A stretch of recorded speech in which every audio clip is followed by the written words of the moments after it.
and Outdoor Resources will come to order. Kyle, would you please call the roll? Senators Bean. Here. Berger. Here. Bernskoetter. Here.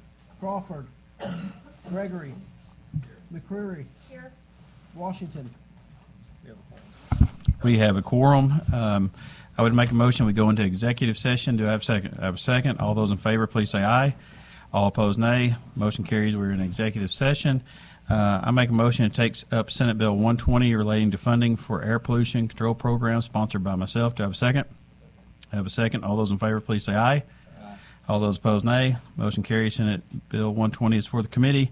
I make a motion to vote Senate Bill 120 out of committee. Do pass. Do I have a second? I have a second. Any discussion? Hearing none. Kyle, please call the roll. Senators Bean. Aye. Berger. Aye. Bernskoetter. Crawford.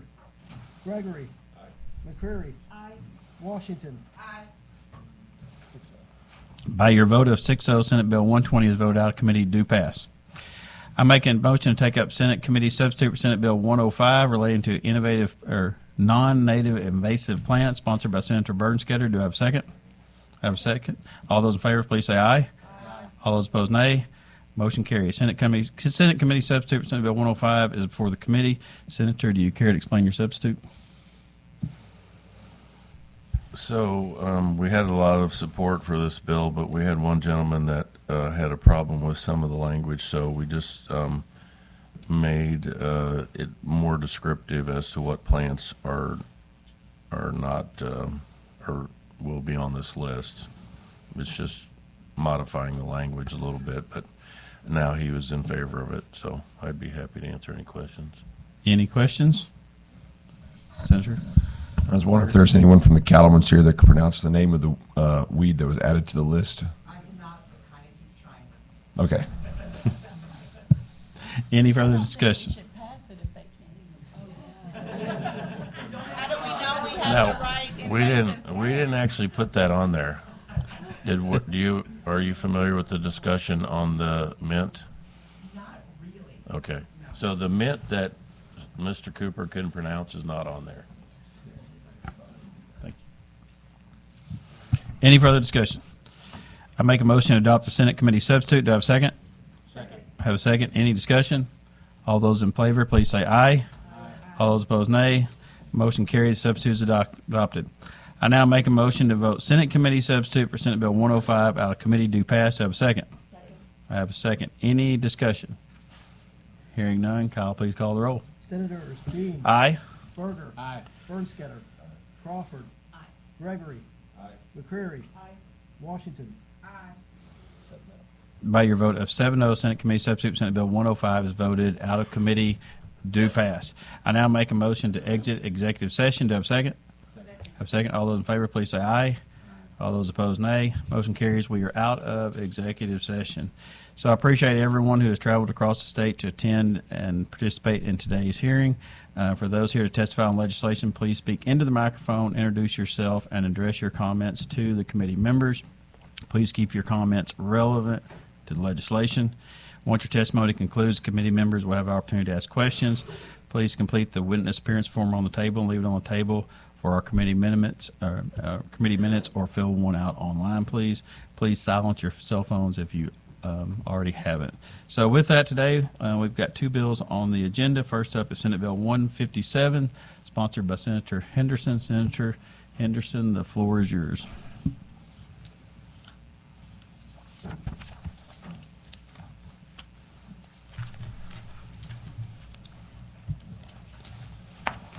Okay, thank you, Mr. Chairman and committee members. For the record, Senator Mike Henderson from the 3rd Senatorial District.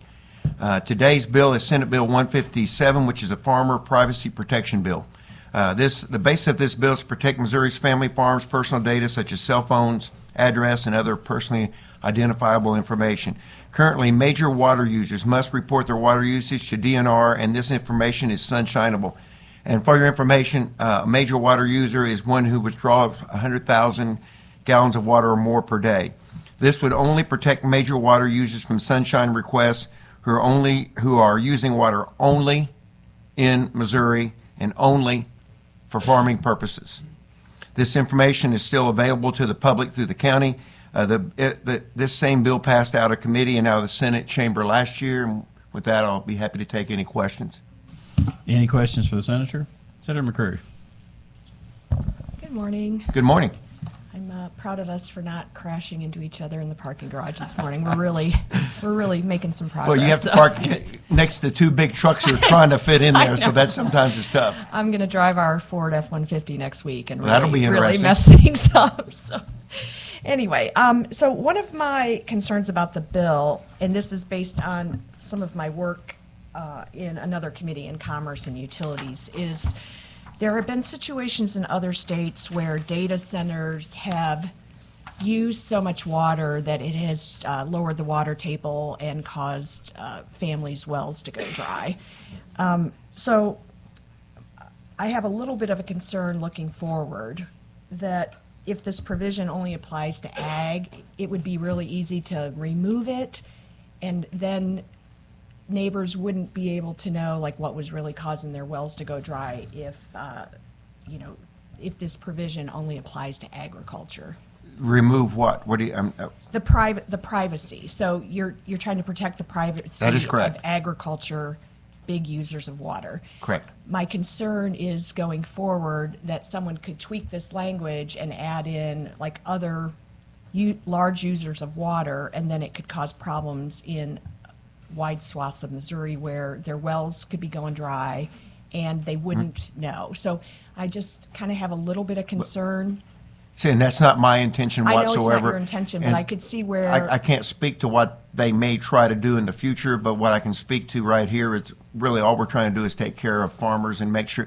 Today, everybody's worried about their information getting out and nefarious things that choose for, and I just don't think that if you're a farmer who's using your well for farm to water your cattle or whatever you need to do there, that you really want everybody getting all your information. I think most people are worried about that, so I'm just trying to protect them.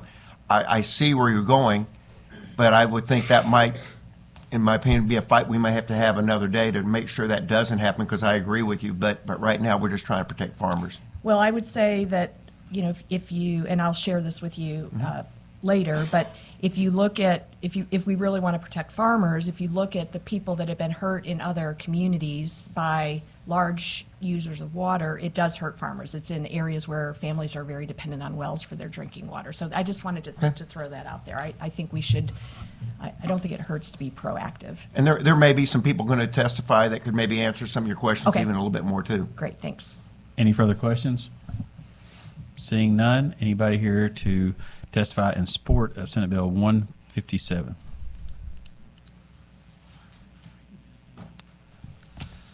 All right, good morning, Mr. Chairman, members of the committee. Ben Travelis with the Missouri Soybean Association would like to go on record in support of this legislation. Do sincerely appreciate Senator Henderson bringing this bill forward. Again, this bill is specific to major water users, which by definition means that you have the ability to utilize 100,000 gallons of water a day or more. This legislation is specific for agricultural land and agriculture use within the state of Missouri, and protecting farmers' personally identifiable information whenever it comes to sunshine requests. Now, to your point, Senator, I do definitely understand what you are getting at there. One thing that I do want to point out is the information would still be reported to the Department of Natural Resources. It would still be retained. For sunshine requests, it would be made publicly available at the county aggregate level in our conversations with the Department of Natural Resources. Should there ever be a situation perhaps similar to what you're talking about, or other potential issues that may arise, the information would still be retained, and the Department of Natural Resources could work with the Attorney General's office for litigation purposes in scenarios like that. Hopefully we never see scenarios like that, because, again, obviously the intent of this legislation is to protect farmers' private information. And I do really want to point out the differences between the bills that the committee heard a couple weeks ago, Senator Beans and Berger's bill pertaining to the Water Preservation Act. These are two totally separate bills. While they do both deal with water, that one preserves Missouri's waters for the benefit of Missourians, whereas this one is only pertaining to water utilized for agriculture purposes in the state of Missouri, and then the sunshine requests there. Within Senator Beans' bill and Senator Berger's bill, there are reporting requirements for any water being exported out. So I do really want to point that out, that that would be made publicly available. So with that, again, appreciate Senator Henderson bringing this bill forward and appreciate the committee's attention. Be happy to answer any questions. Any questions for the witness? Senator McCreary. Good morning. Good morning. So what's your organization's thoughts about adding penalty provisions if farmers don't register with the department? That'd be something that we'd be willing to have a Okay. conversation with you about. Okay. Sure. Very good, because my understanding is it's, It is currently mandated if you are a major water user to disclose that information to the Department of Natural Resources. Yes, you are correct that currently, while that is mandated, there is no penalty for not disclosing that information. Obviously, again, that'd be something that we would have to have further okay, conversations very about. good, thank you. Any further questions? Thank you for your testimony. Next up in favor of Senate Bill 157, please come forward.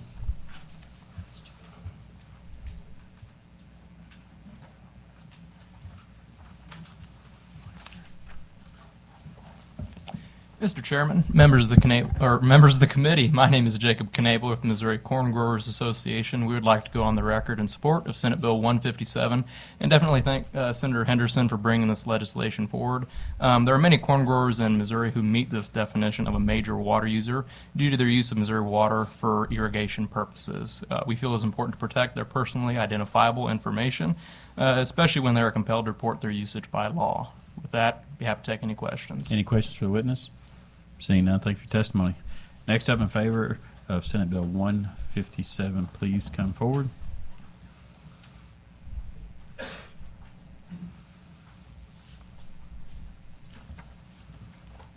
Good morning. Emily Leroy on behalf of Missouri Farm Bureau. For reasons already stated, we want to also go in support of Senate Bill 157, want to be able to protect farmers' personally identifiable information, PII, should have just went with that. And thanks Senator Henderson for sponsoring the bill. Any questions for the witness? Seeing none, thank you for testimony. Next up in favor of Senate Bill 157, please come forward. Going once, going twice. Those here in opposition of Senate Bill 157, please come forward. Opposition.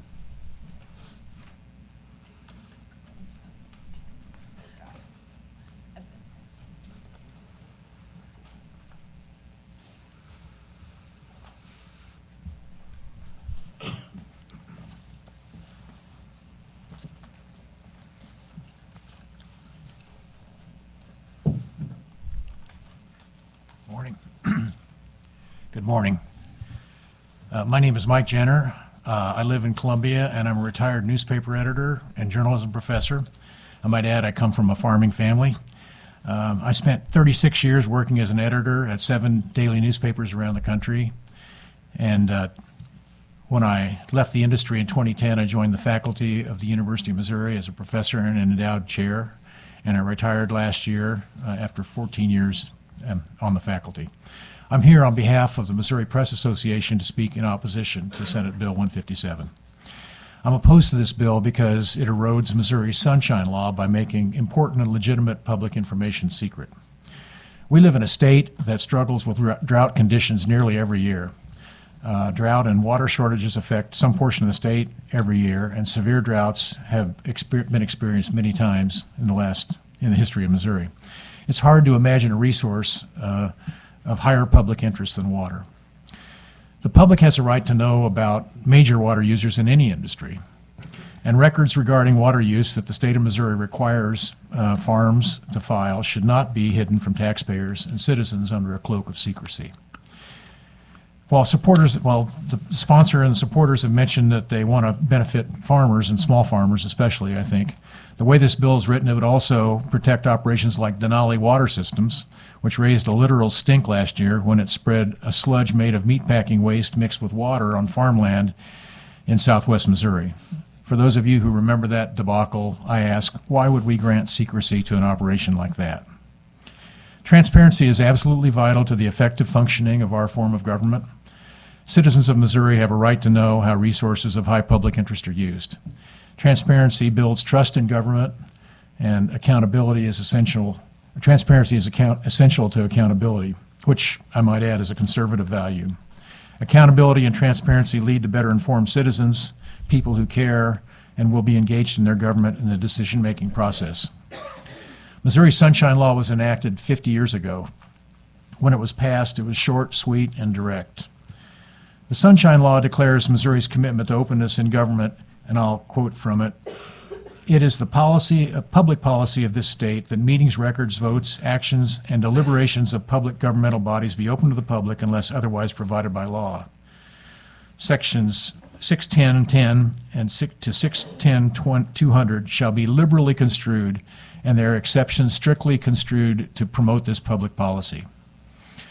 Thank you very much for the opportunity to express these concerns. I urge open government and open records, and I'd be happy to answer any questions. Any questions for this witness?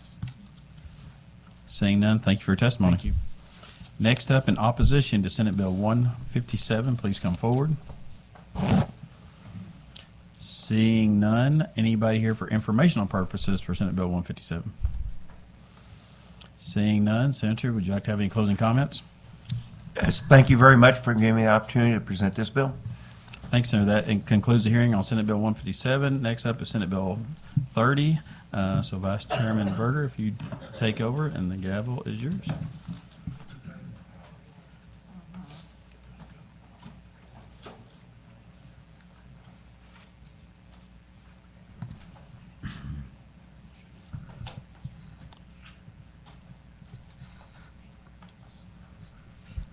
Senator Bean, start when you're ready in presentation of Senate Bill 30. Thank you, Mr. Chairman, members of the committee. For the record, State Senator Jason Bean, representing the 25th District, here to present for your consideration Senate Bill 30. Senate Bill 30 is about agricultural tax credits. During Governor Parsons' last special session, the General Assembly renewed the sunsets on several agriculture-related tax credits. Currently, those tax credits expire in June of 2028. Those programs are the Wood Energy Tax Credit, Meat Processing Facilities Tax Credit, Higher Ethanol Fuel Tax Credit, Biodiesel Retail Sales Tax Credit, Biodiesel Production Tax Credit, Urban Farms Tax Credit, Rolling Stocks Tax Credit, Agriculture Production Tax Credits, Specialty Agricultural Crops Loan Program. With a no governor in office, we want to give his administration the tools needed to retain and attract businesses to our state and grow our state's #1 industry, agriculture. My legislation pushes the sunset dates back to June of 2031. However, it seems to be a recent trend in the Missouri Senate to remove sunset provisions on various state laws. I expect to offer a committee substitute that will remove the sunsets on these tax credit programs altogether. Senator Gregory already has that bill filed to that effect by eliminating the sunset dates on these programs. Investors and businesses can also have more stability and security knowing their investments in our state will be supported by the Kehoe administration, state departments, and the General Assembly for years to come. There are several witnesses here to testify on this legislation, including Jill Wood, the Executive Director of Missouri Agriculture and Small Business Development Authority, who can educate the committee on the function and background of many of these tax credits. And a little fun fact, I served on MASBA for several years and really enjoyed serving on that. So with that, be happy to take any questions. Any questions for the senator?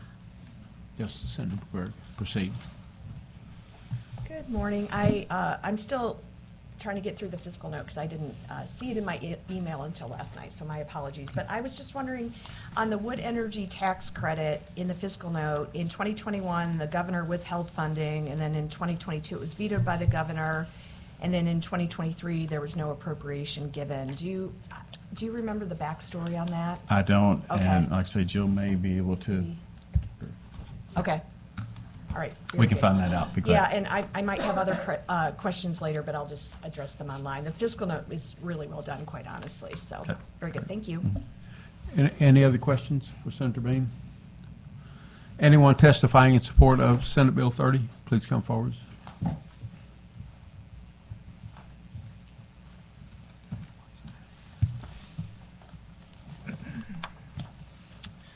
All right, Mr. Chairman, members of the committee, my name is Jacob Knabel with the Missouri Corn Growers Association. We would like to go on the record in support of Senate Bill 30 and thank Senator Bean for being proactive in bringing this legislation forward. The tax credit programs included in this bill help stimulate investment in very key aspects of Missouri's agriculture industry.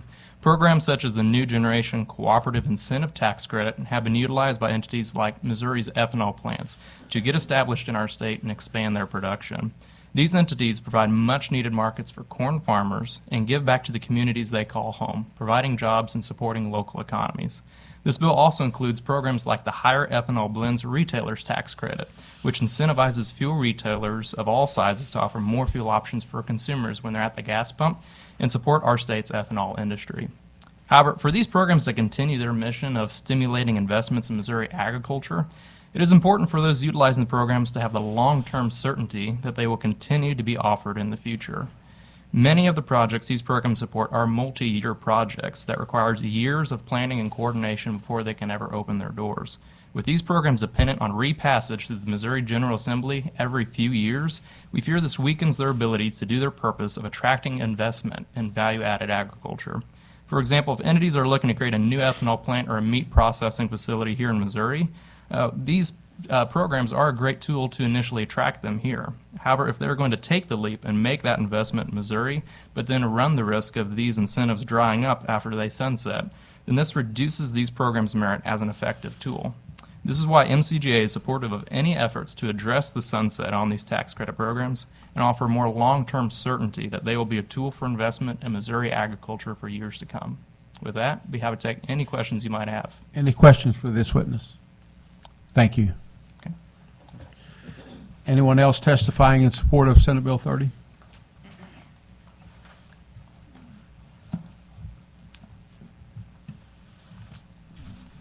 Thank you, Mr. Chairman, members of the committee. My name is Jason Zamkis, appearing before you on behalf of the Missouri Renewable Fuels Association. Would like to go on record in support. Should have coordinated with Jacob because he stole all of my material. But for the New Gen Cooperative and ag product utilization tax credits, Missouri would not have the ethanol industry that it enjoys today. Those projects need the certainty that the assistance through those programs will be available in the future, and for that reason, we'd like to go on record in support. Any questions of this witness? Thank you. Thank you. Anyone else testifying in support of Senate Bill 30? Please come forward. All right, Mr. Chairman, members of the committee, Ben Travelis again with the Missouri Soybean Association would like to go on record in support of this legislation.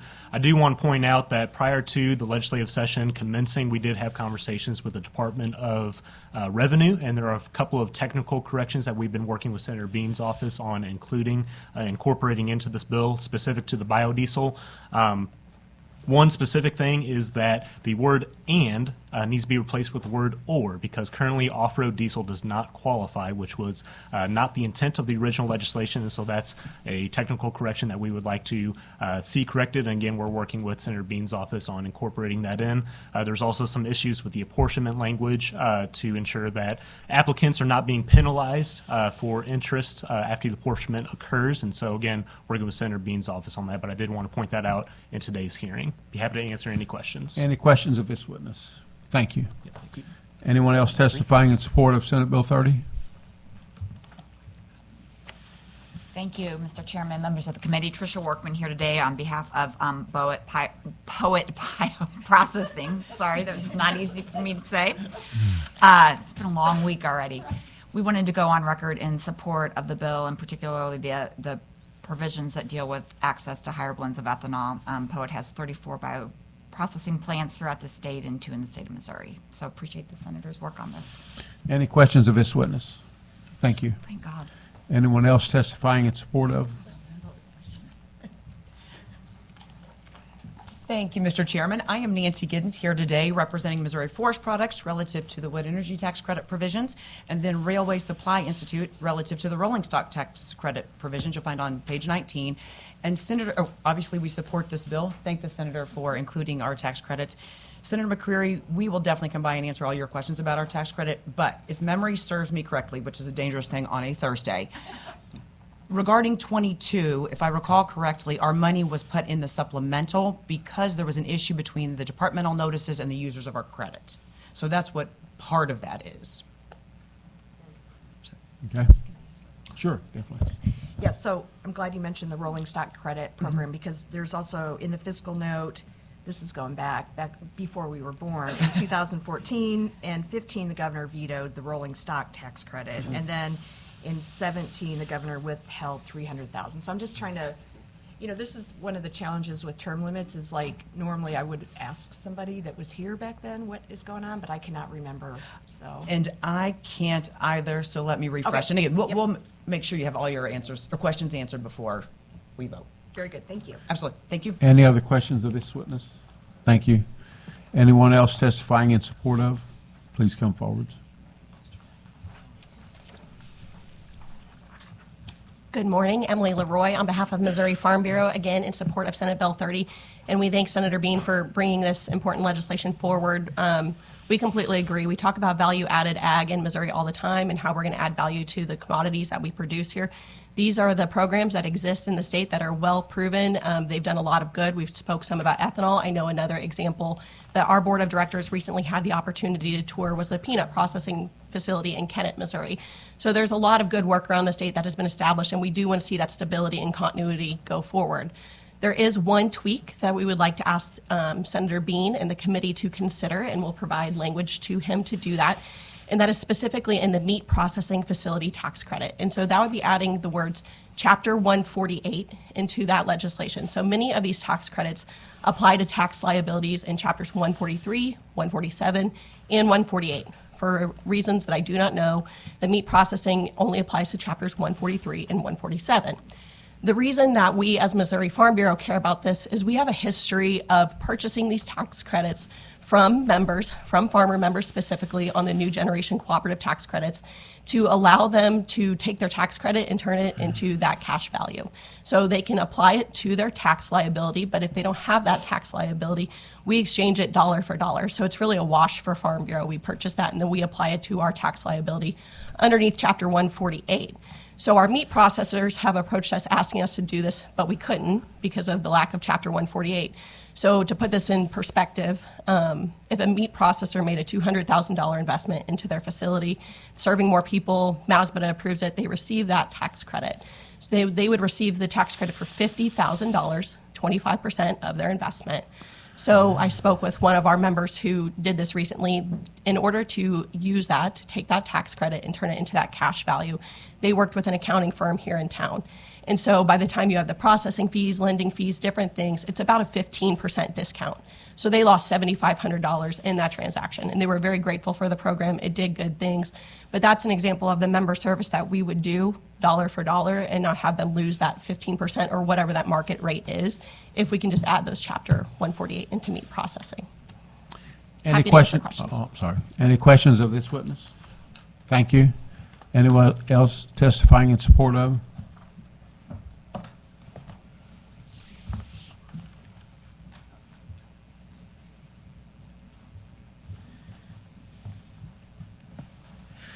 Good morning.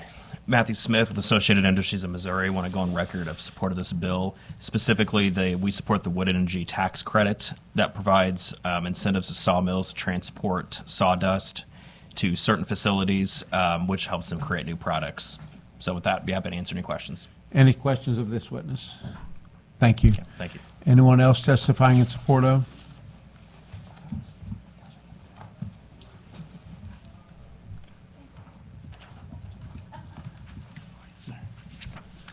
Mr. Chairman, members of the committee, Tony Benz, representing the Missouri Agribusiness Association. We'd like to go on record in support. Happy to answer any questions. Any questions of this witness? Thank you. Anyone else testifying in support of? Anyone testifying in opposition to Senate Bill 30? Anyone testifying for informational purposes only?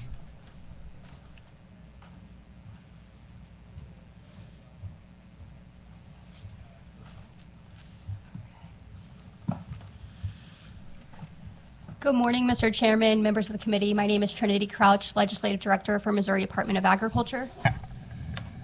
My name is Jill Wood. I'm Executive Director of Missouri Ag and Small Business Development Authority.